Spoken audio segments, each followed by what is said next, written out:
Hello, everybody, and welcome to the Something Something podcast. My name is Eric Kasloff, your favorite podcaster's favorite podcaster. And with me, as always, is Larry Sands. How's it going, Larry? Everything is going great, Eric. Everything is going great. Before we get into it, I do have to share. We talked about this earlier. I think we don't we don't really hide who we are, especially on this podcast, because when you're in the hospital, when things are happening to us, that's part of the creative process, right? Wait, who was in the hospital? Exactly. But one thing that I want to, and as little as it is, and it seems weird to even say that, but because nothing when you talk about faith and being a Christian and faith in God and Jesus, there's nothing that's really small. And so I just want like this testimony. I want you to be a witness, and really everybody else who's watching this and listening. Um, so I lost my little headphone, right? Which is no big deal, but I've been looking for the last couple of days, and I was finally like, I stopped what I was doing, and I was like, Lord, please help me find it, guide me to it. And I was walking through our house, and like this has been driving me crazy for the last couple of days. I'd look everywhere. And as I was walking through the house, I just say, Lord, guide me and show me and open the door to let me find it.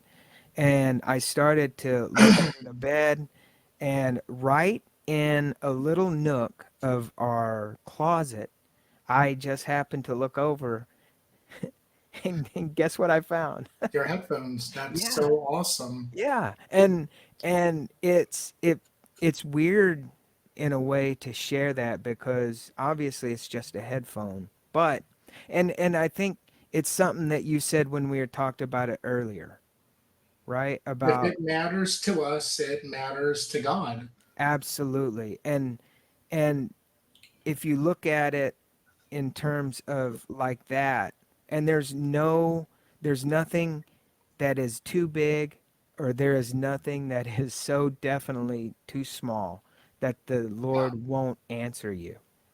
I had the same thing happen with me a few months ago with the hard drive. Right, I right. didn't remember it, but there was really important stuff on there. And I was ready to pay money to have it fixed. Yeah. But then out of nowhere, I just prayed, Lord, fix it. And it got fixed. So, Larry, there's something I want to talk about. Now, me and you work in the film industry, Yes. which obviously means we could care less about other people unless it's going to help us or unless it's going to help our careers. Right, right. Like we've said several times, you would gladly shoot me in the face if it would help your career. And likewise, I would do the same. Wait, But what? I learned something. Okay, it's a little hard for me to say this word, so it feels like gravel in my mouth. Uh, Other people matter. Right. Wow. Now, seriously, look, I found out that there are other people on this planet who care about helping other people. Right. It's the most insane thing in the world, and they do it without expecting anything in return. Right. I don't understand why somebody would ever do that, but you found people who do that. They help other people without expecting anything in return. Right. Right. Right. And it's not just anybody. It's kids that really absolutely are looking for a way and a direction in life, and they have, I think, sometimes no clear path to what they're about to do and get into. Speaking about foster care, right? Yeah. Specifically. And so, what I would like to do is introduce James and Issa. We had them on our live, um, and they were on with Grayson Berry Productions, talking about Yeah. helping raise funds. James and Issa, welcome to the. Really, this is a joint podcast because this is as much as as it is to an opportunity to find out more about you guys, but really introduce the fact that we're doing a podcast with you guys. We're helping produce it and get it out, and not only just podcasts, but lives, Instagram lives, Facebook lives, and talking to people who I think matter. So, first of all, welcome to the Something Something podcast. Thank you guys for Thank having you. us. Thank you for having us You're welcome. You're welcome. Now, again. exactly, Yeah. exactly. And since this is a proper introduction, um, talk talk a little bit about what you guys are doing with your nonprofit, which is called It Takes a Village, Mhm. right? And from what I understand, your organization is a gap that bridges the end of foster care Mhm. with starting a new life and figuring out how that life has to be figured out. Is that kind of like what it is? Yes. So we take over when they believe they have no more resources left. They have been in the system for X amount of time. It really doesn't matter how long. They could have been there 2 days or their entire childhood, and we receive them with open arms. The only requirement we have is that they want a new life, that they're ready to start their life and build a future that is sustainable to them and that blesses them in the ability to contribute to the community. But yes, that's exactly what it is. Um, I don't know how many people are familiar with it, but many youth, when they age out of the system because they're 18, if they're in a group home or if they're living with a foster parent that is not necessarily interested in caring for older youth, they're out on the streets. They essentially have to figure out being adults without the supervision, without the support, and that's where we step in. Mm, my goodness, my goodness. And you did mention that you're not sure how many people like know about what you guys do or particularly about foster care, Mhm. which all of a sudden I'm sure foster care, if people remember Annie, little orphan Annie. um uh but I think that's one of the things that I know initially when we first started talking to you guys about um, doing a podcast together and getting the word out. And I I think a lot of people don't understand it because I don't think you hear a lot about it. Yeah. Mhm. Mhm. Um, so when you say that kids in the youth system, the foster care system, that is literally a foster house Mhm. where it's a group of kids that live together. And how many people are in that? Is it a family setting? Can you explain Yeah. some of this stuff to us? So there's a variety of ways it can happen. There's agencies that are dedicated to placing youth that are in the foster care system. Foster care system is essentially their award of the state.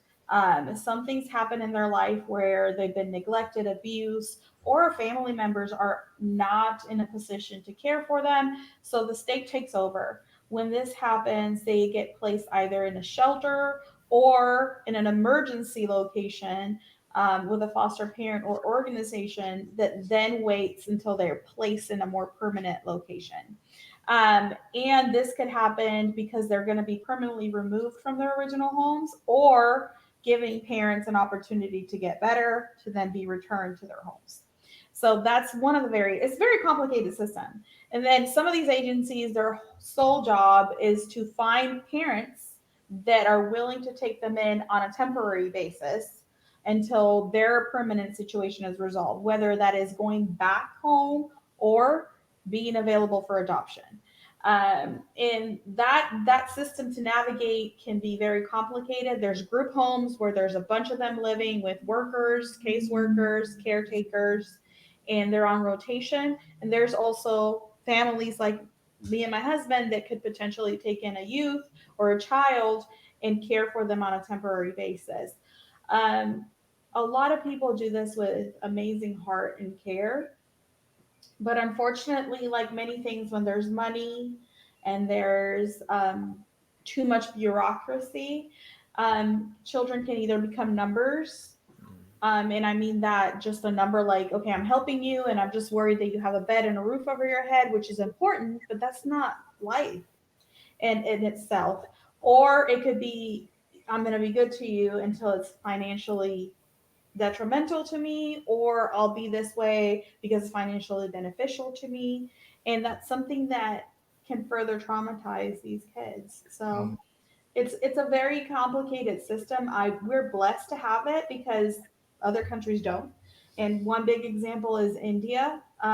Orphan youth just end up at the brothel. Like literally, the brothel takes them in.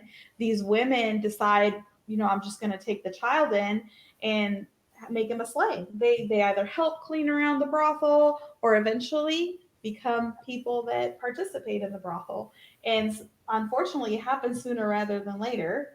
And but we have something in the United States that many countries don't have. We have a system dedicated to making sure children are taken care of. Is it perfect? Absolutely not. But we don't have to throw the baby with the bathwater. It's more about people like us and many other people out there coming together and filling in those gaps and making it better. But it takes people. It takes not only money. Yeah, the government has the money to pay for this, but it requires good people to just be a part of it. Yeah. Which comes the name of your organization. It takes a village. It really does. Now you guys have had the organization for how long? A little bit over a year. We were founded in February of 2023. Wow. What made you want to start your organization? Oh, that's another long story. So I just wanted to give back. My faith in God has me believing firmly that not everything that's given to me is not just for me to have, but to bless others and glorify God with. So we came across a piece of property that I felt very blessed to have, and I just wanted to put it to good use and was on a search for something bigger than myself. I didn't know quite how big that was going to be, but surfing the internet and on Facebook, another person that's involved in foster care, Tina Capito, she runs Garden of Hope locally, and that's a foster home, emergency foster home for younger children.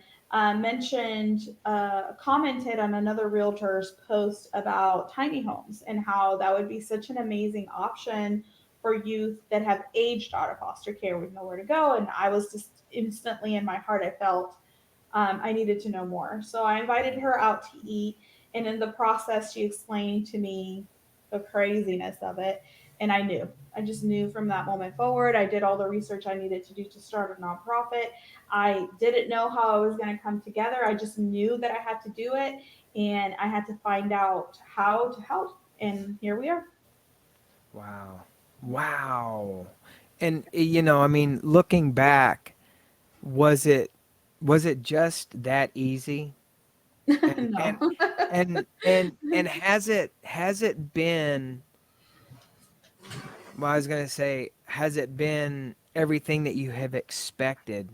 But because this is such a unique, and I think it is unique because I don't know of a lot of organizations, and I'm sure there's some out there, but you never hear about it.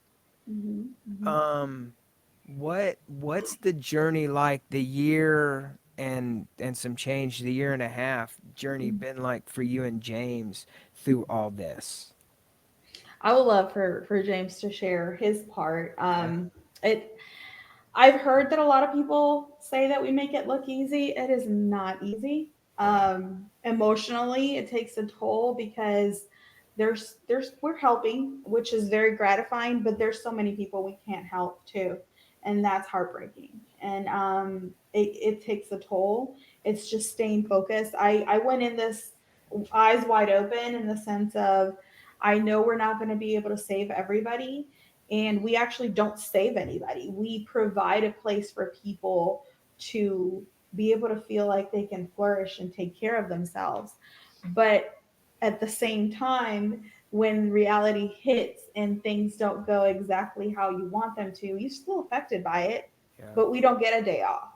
You don't get a day off on nonprofit work. You don't get a day off, because that's what we signed up for these kids to have somebody at the other side of the phone to call, that will take that call like a parent would, like I would for my children in college. If they call me that they have a flat tire, that they're hungry and are tired of ramen noodles, whatever the case may be, I'm going to be that parent that will DoorDash them, or if I'm close enough, we'll drive up and cook them a meal. So like, they don't have that. And that's heartbreaking to me. So that means that when I formed this organization, and a lot of people might be thinking, oh, this is for money. I wish. Um, I formed it with the understanding that it's a huge commitment. I have to put the work where my mouth is. And there's a lot of behind the scenes, emotional time, financial time, and time in general that I spend making sure that what we're promising these youth and what we're telling our donors is happening. Yeah. And it's a very, very, very very, very heavy task to undertake. But I believe in this. And of course, my husband has his own perspective on this, and he's side by side with me from the beginning. So Yes. And actually, James, before you talk and before you let us know, I just put the link, the QR code, and obviously if you're watching this on Instagram or on your phone, you can't really click the link, or can't do the QR code, but that's okay, because here's the website. here's the website. And I think if you visit the website, and correct me if I'm wrong, that does the website have, it's a Give Butter, right? it does. Okay. Mhm. Okay. Perfect. But James, talk to us a little about what's it been like for you through everything. Well, in this past year, almost year and a half,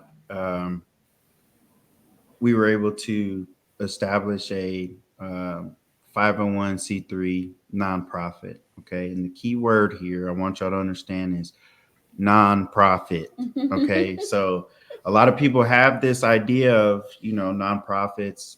We're in it for the money.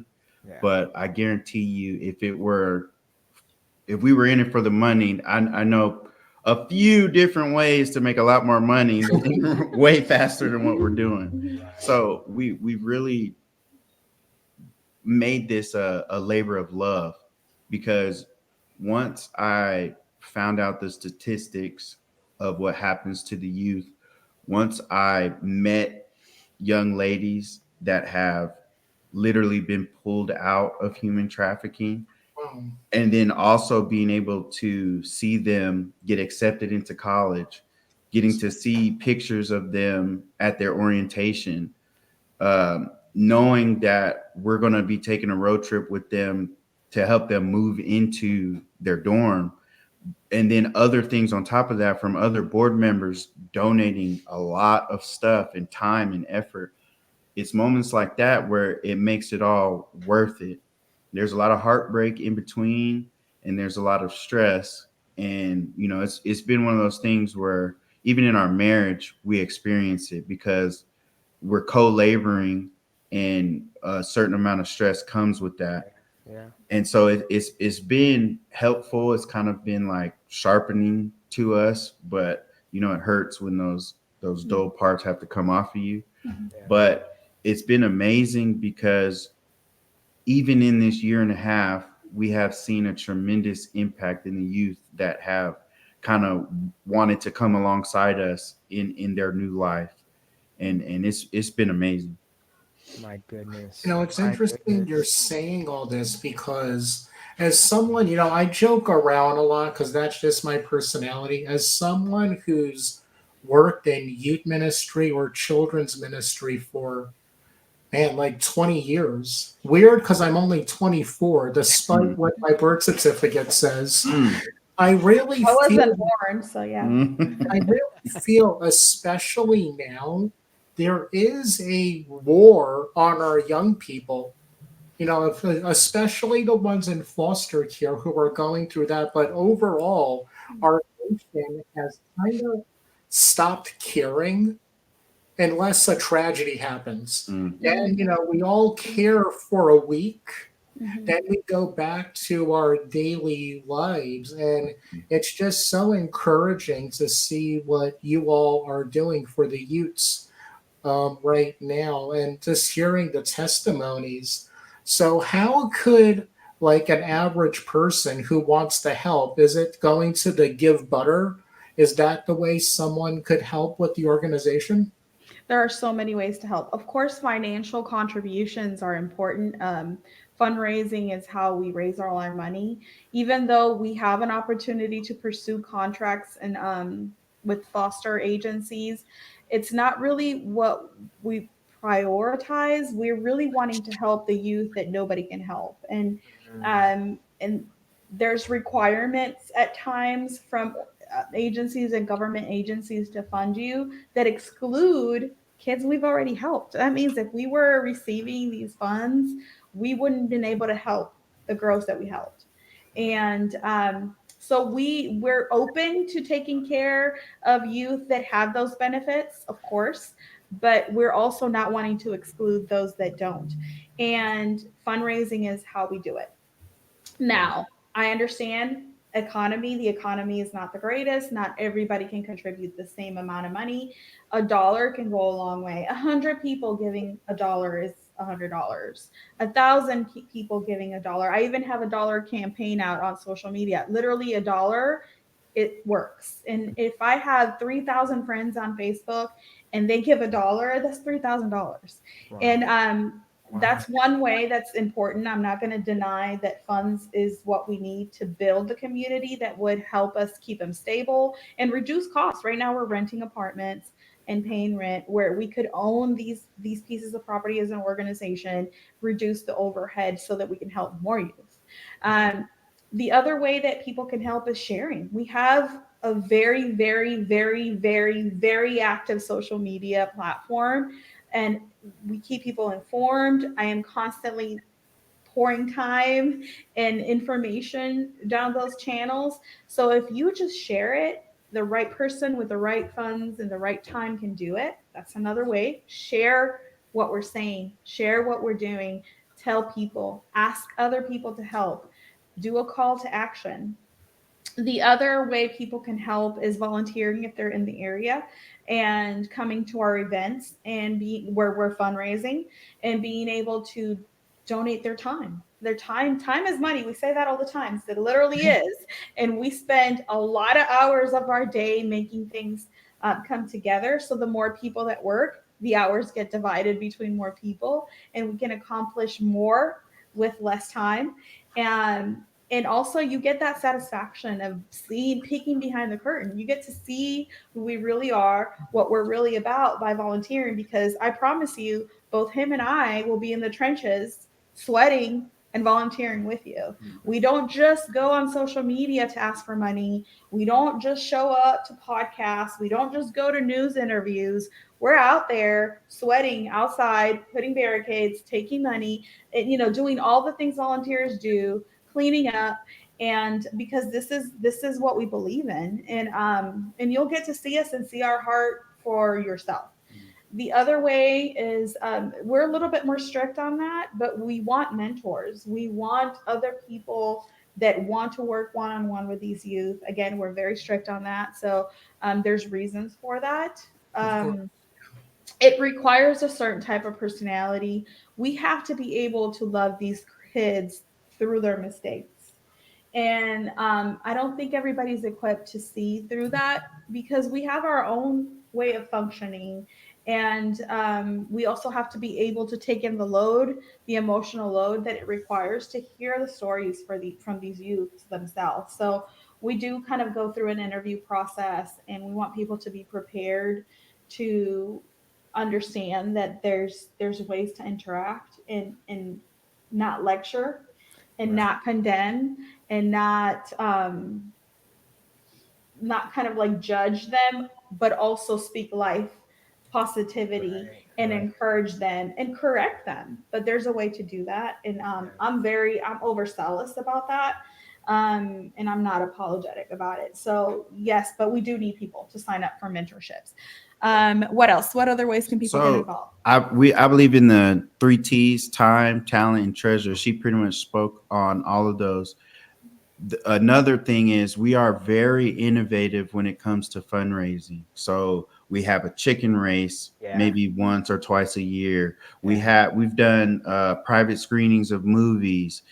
We do a battle of the food trucks. We do very unique things. We're going to have a big cornhole tournament at this next one. So if you have some form of talent or idea for a fundraiser and you can come meet us and we can help launch it off the ground and you kind of run with it, Yeah. we're open to stuff like that too. But the last thing is another T, it's a thought. If I could just get you to meditate on this thought for a second.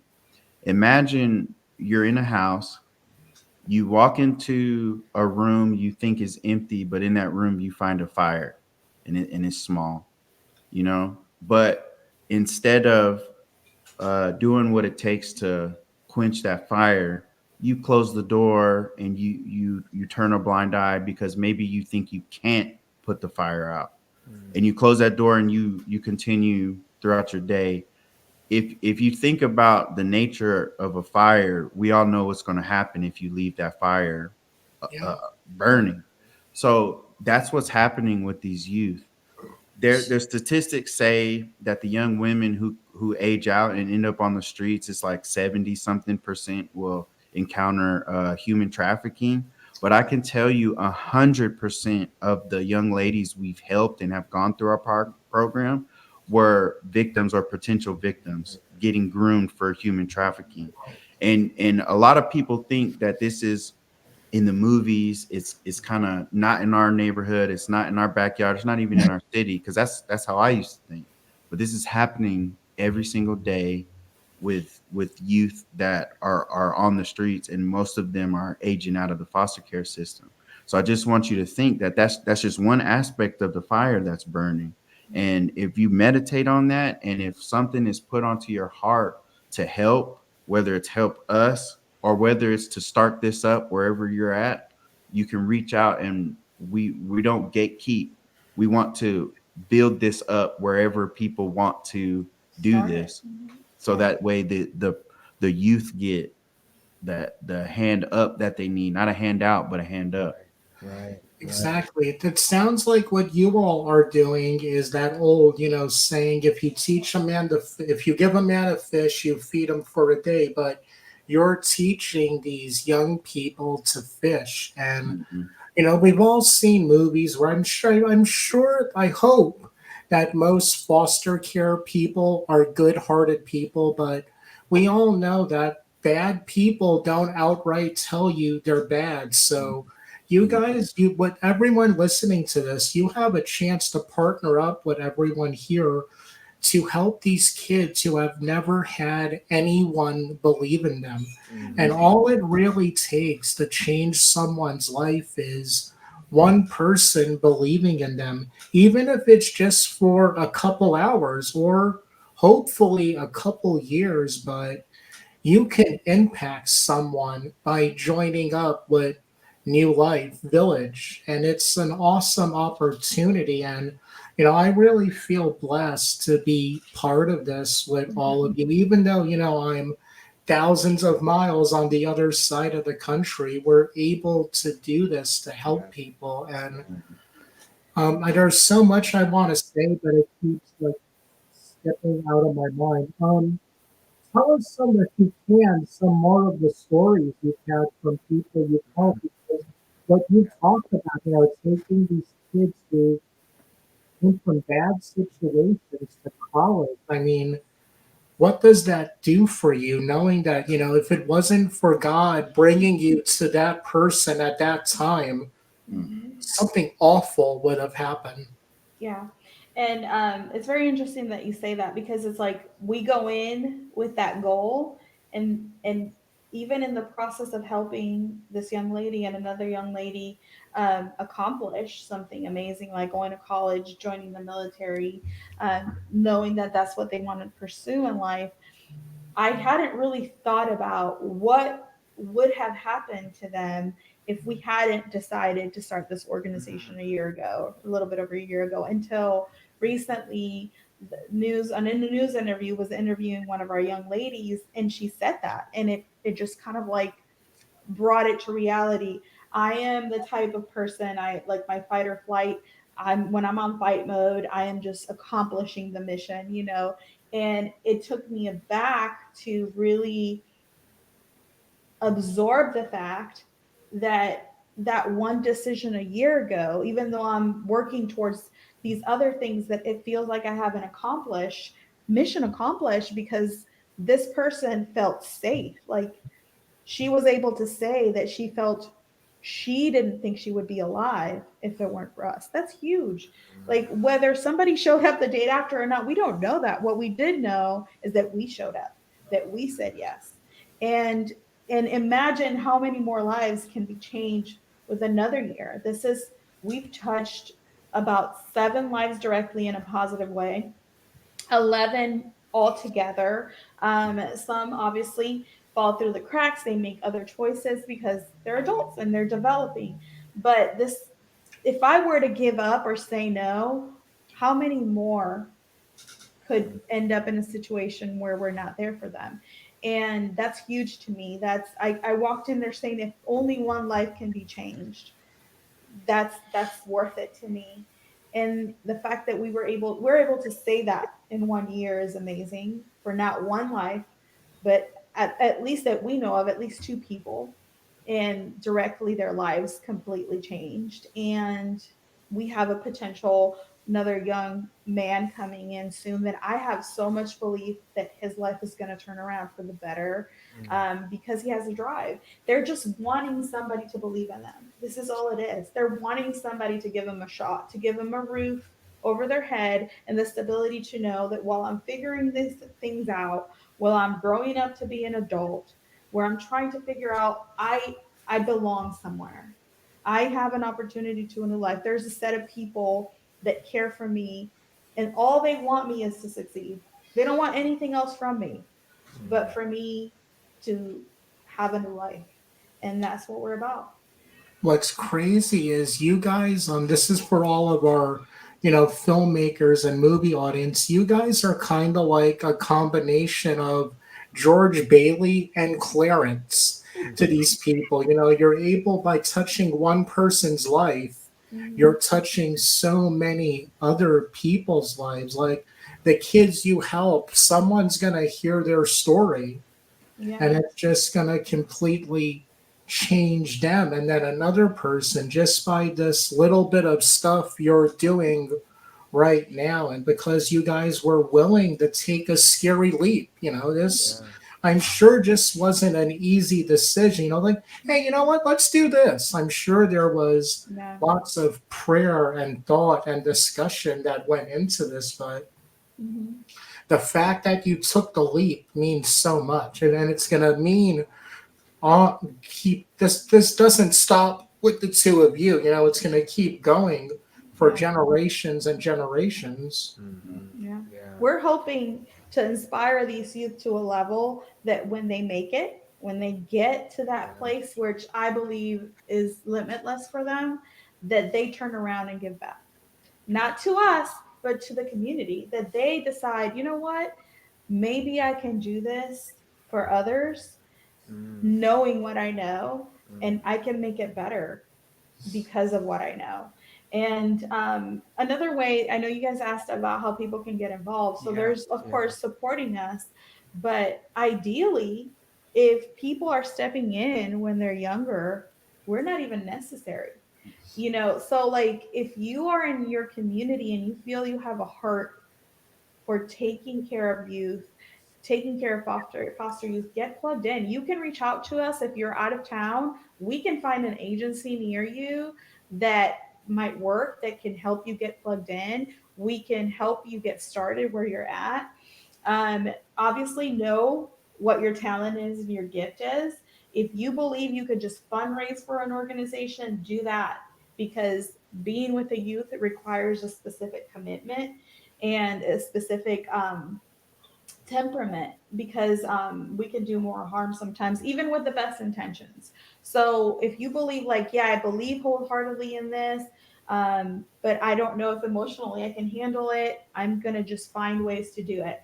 In fundraising, I have a group of people, they're fundraising on their own on our behalf, and that's amazing too. They're doing a fun event for real estate at the water park, and they're going to raffle items and everything that's sold, that's they're going to give it to us. And all they're doing is reaching out to me, asking questions and how I can help them. I'm willing to do that for anybody. That saves us so much time, because it's an event that our organization benefits from, but we just provide information and support. In that time, I can spend it driving 8 hours to college orientation instead of on the phone trying to raise funds. So the more people that get involved in those aspects and do it their own way, in their own flavor, with their own gifts and talents, we're for it.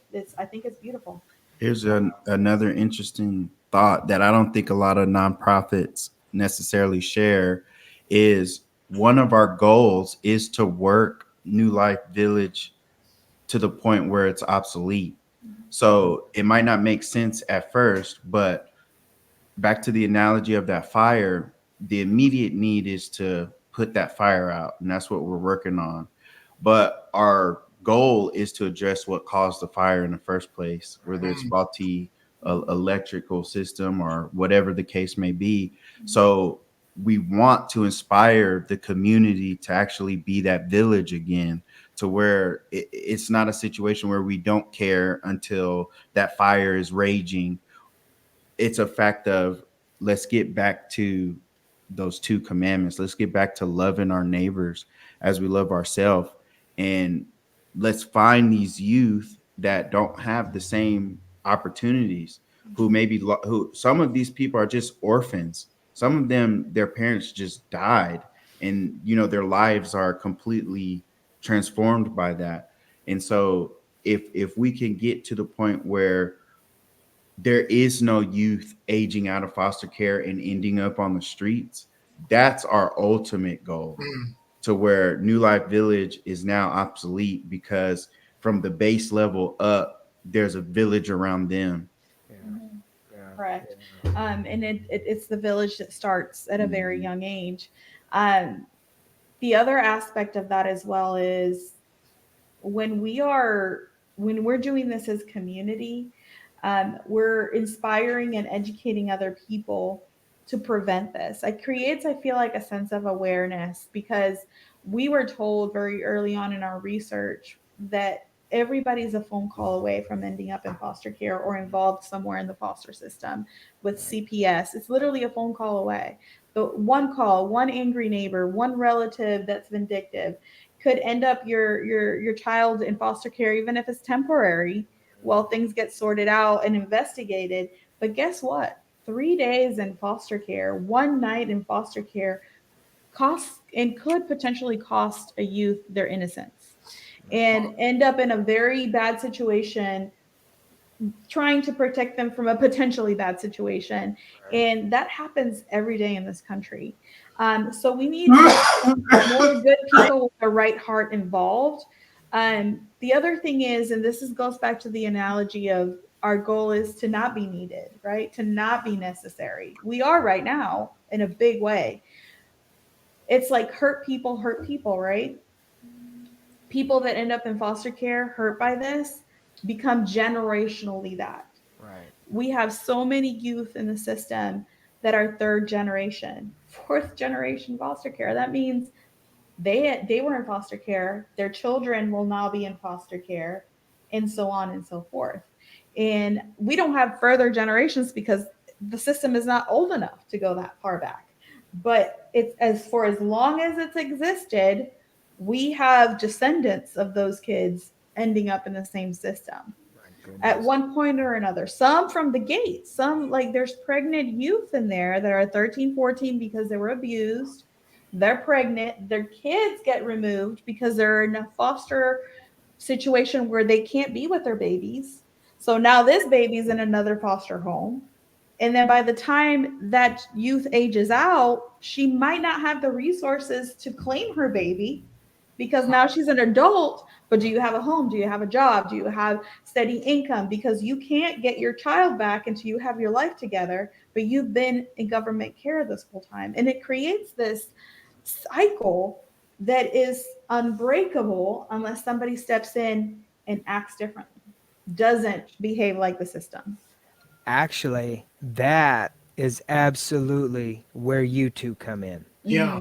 And that because that cycle, it's so, I was sitting here thinking, oh my God, how do you stop? How do you prevent? I mean, preventing is one thing, but how do you break that cycle? And really, I'm getting chills, sorry. It's you guys. It's you. It's your board members that believe in you. It's the people who are listening to this and watching this. Yeah. Those are the people that will make a difference. And it kind of blows my mind. It's like everybody's got a friend. And if you look at all the Instagram and the Facebook friends and the TikTok friends, if they just donate $1 a month, Mhm. $1, Mhm. I can do $1. Mhm. That when you break it down like that, because I think you kind of have to. Yeah. You know, when you're in a situation and an organization like you guys, it's good to think ahead, but you have to think the here and now. And to be able to do both is absolutely amazing. And to have the hearts that you guys have, it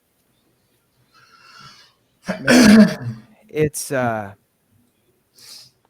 it gives me hope that there are organizations, you guys, that step up, and I don't want to say you don't think about the consequences, but you can't worry about what you guys are going through because you have all these other kids that you have. They And depend on you. yeah, that everybody, my God, the email is right there. Yeah. Admin at newlifevillagectx.org. I don't care if you're listening. I'm sure the links will be in the description of our audio platform, and you're watching this on YouTube, on Instagram. Do not hesitate to reach out and help create. That's all you have to do. It's James, it's like what you said. You meditate it and you let that Yeah. spark become a fire. And you know, so much of everything that I've done so far in my life, I've just said yes to and seeing where it takes me. And I know who's in control. Yeah. And sometimes it doesn't feel good. Sometimes you got to go through it, but on the other side, you're able to look back and go, yes, I understand what I have to go through. So, I really talk about, because you mentioned mentorship. What kind of mentors are you looking for right here and right now that somebody could be like, hey, I can do that, I can do that. But specific, is it specific? Do you have specific things that you need mentors for?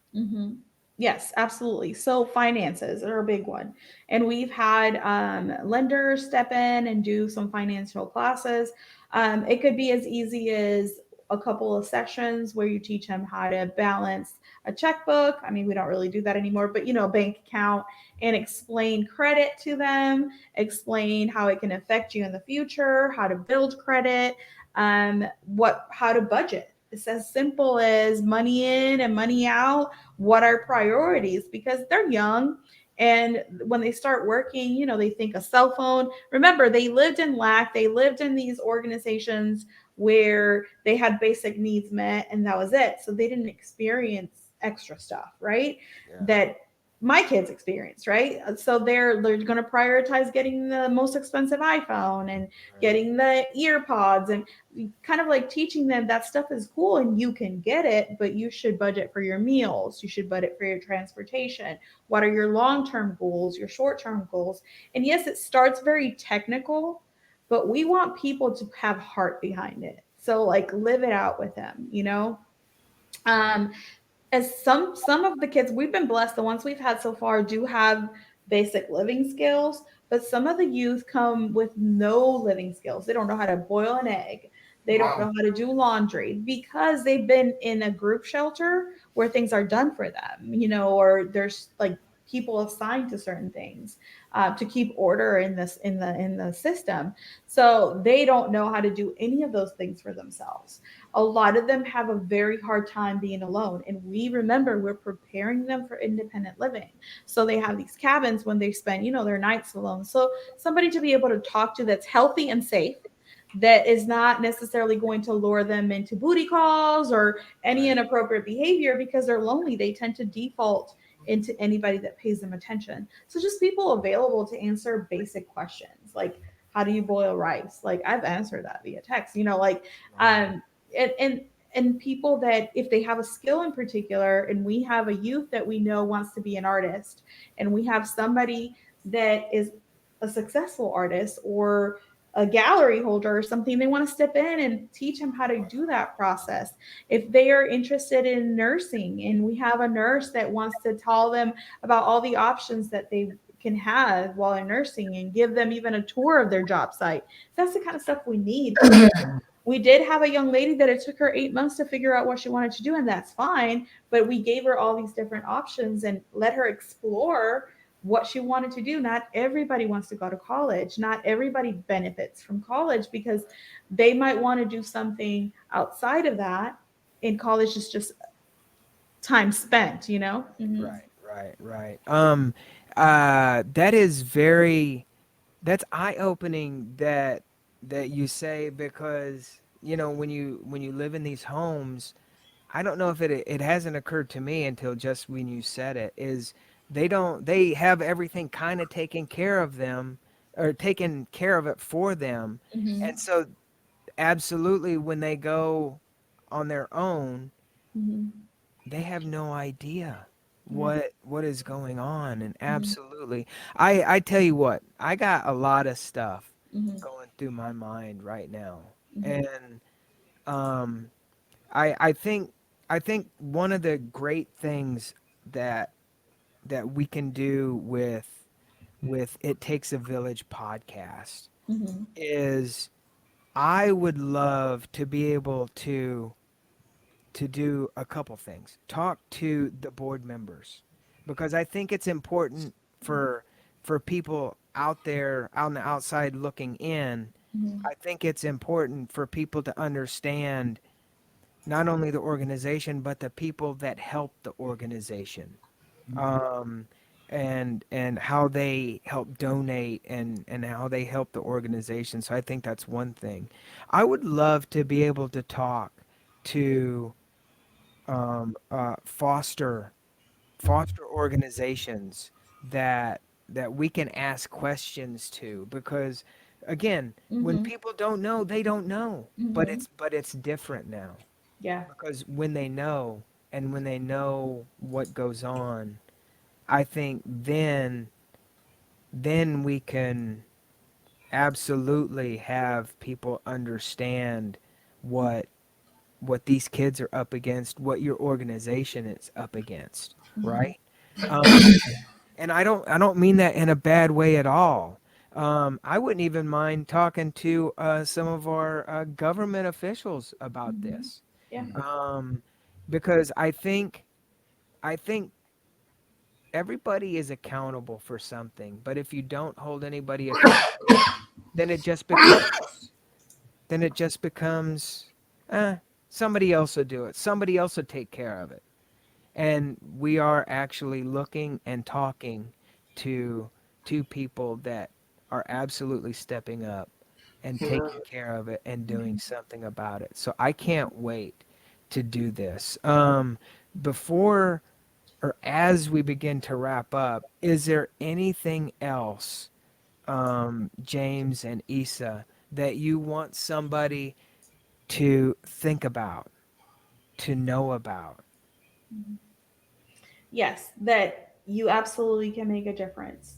And your calling and whatever's tugging at your heart is going to be different than what I've been called to do, that what James is called to do, that what you guys have been called to do, but it definitely matters. If you've been led and feel led to do something for whether it's our organization or somewhere in the system to help the crises, what's going on, do it. Don't know how to start, reach out. I had to reach out before I started and find out from people that were doing it. And then I followed the path that was what I still believe what God is calling me to do, specific path. But I had to reach out to the people that knew. I had to learn from the people that have been doing it and then decide how I wanted to do what I'm doing.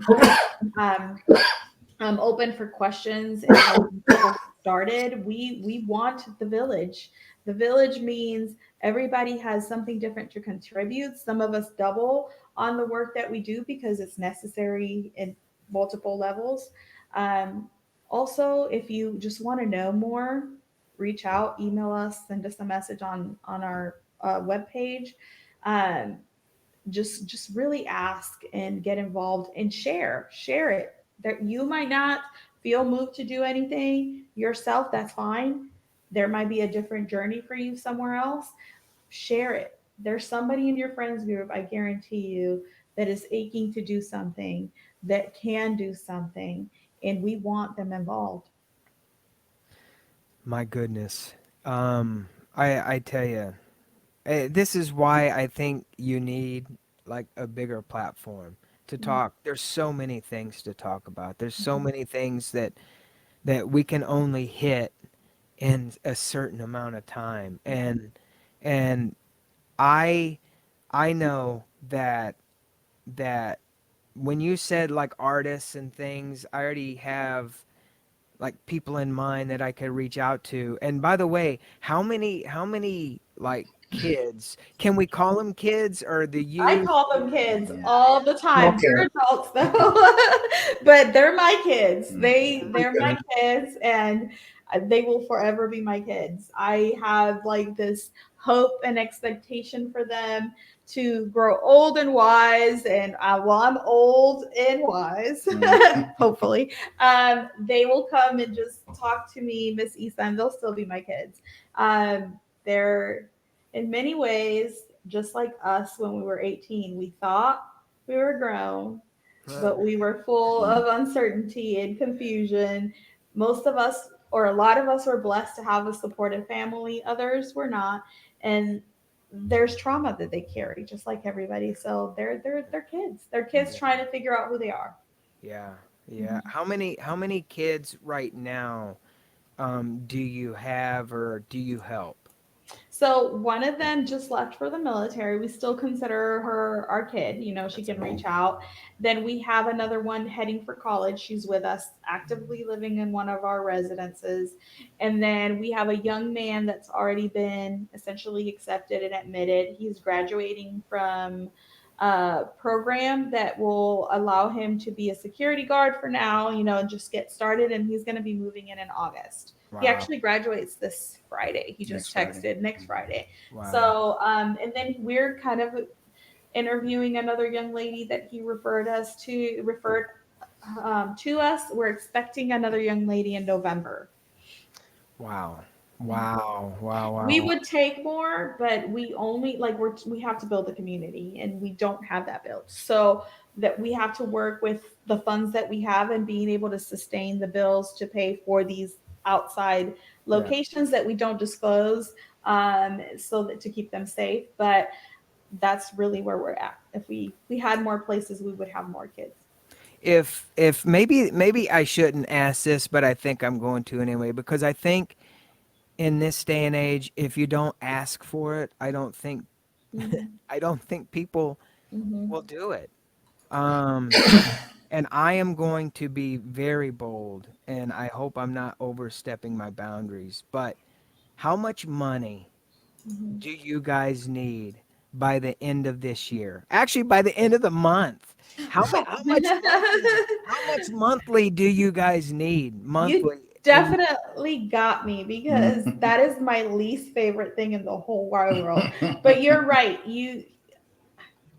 I love the results we get when we get the funding that we need for certain goals. But I hate like putting money behind it because it's people. I literally see people. I see the goal, but the reality is it's money. So I'll break it down this way. For us to get started with the 12 cabins that we plan on building on the 2 acres and the kitchen and the laundry facilities and all the things that it's like a self sustained community, we need a septic tank. That septic tank is around $40,000 to get completed. So we need to start there. Let's just say that. That's just the basic thing to start the community. Our monthly expenses are pretty low because none of us are collecting a salary. Not a Wow. single one of us. We are literally, I have been doing this for over a year for free and taking time out of my income producing job to do this. And I have absolutely no regrets, but my pockets do. So, so I'm just gonna be honest. So I say this honestly. We every penny we spend is towards the efforts of what we're doing. The money that's spent is either to pay for a goal or to fundraise, to like continue the fundraising machine. So every month right now, our whole, even taking care of kids with the properties that we're paying for technology are below $3,000 a month. So but that's going to grow if we don't build this community, because then that means we have to rent more apartments and do more things that cost money, more money than us owning the properties. So, overall, our full budget to build a community, everything, we're talking landscaping, all the things, that it's about $500,000. yeah, yeah, Mhm. and obviously, I mean, somebody's gonna listen to that and go, "Oh my God, oh, I get it," and I along with you. Mhm. I think that's the toughest thing to do, is Mhm. like when you're an organization, but even more so like when you work for yourself and you talk Yeah. to people about your services and the things that you offer. I think that's one of the hardest things to do, next to cold calling. Yeah. Well, I'm going to put it in perspective as a realtor. I think the last average, national average for a home was around 450,000 for the entire nation. Mind you, this is including Missouri, where you can buy a house for $90,000. So, like the national average is about 450 for a family of four, Yeah. just a household. For about that same amount of money, we can house 24 people Wow. and provide all these services. So it sounds like a lot of money, but if you think about it, we're providing a home, like a home with everything they need for 12 people 24 people at a time. Wow. And That could be countless throughout the I years. want to Yeah. I want to share this so y'all know our heart too. We're building this like a resort because it's not their last resort. Do you Right. understand? We want them to come in automatically in a new state of living Yeah. than they've lived in previously. Right. So it's not over the top, it's not extravagant, but it's going to be nice. Yeah. If you have the Yeah. graphics, you can share them of Mhm. what we plan on building. This is one thing I said from the gate, even when we were designing them. I want this to be a place I would vacation in. I Mhm. want this home to be a place where if I go to the Caribbean, it looks like a villa that I would stay Mhm. in. And not because that's what I could afford, because that's what I would choose. And I want them to feel that the second they walk in through those gates, that they're not just, be happy with the fact that you have a roof and food on the plate, which is, yeah, of course we want gratitude. It's one of our 7 core values. Right. But we also want them to know they were thought of, they were prayed for, and that we honestly believe they deserve all the good things, regardless Yeah. of where they are circumstantially in that moment. Because that's God, that's grace, that's Jesus. He died for us where we were. He gave everything the best of him.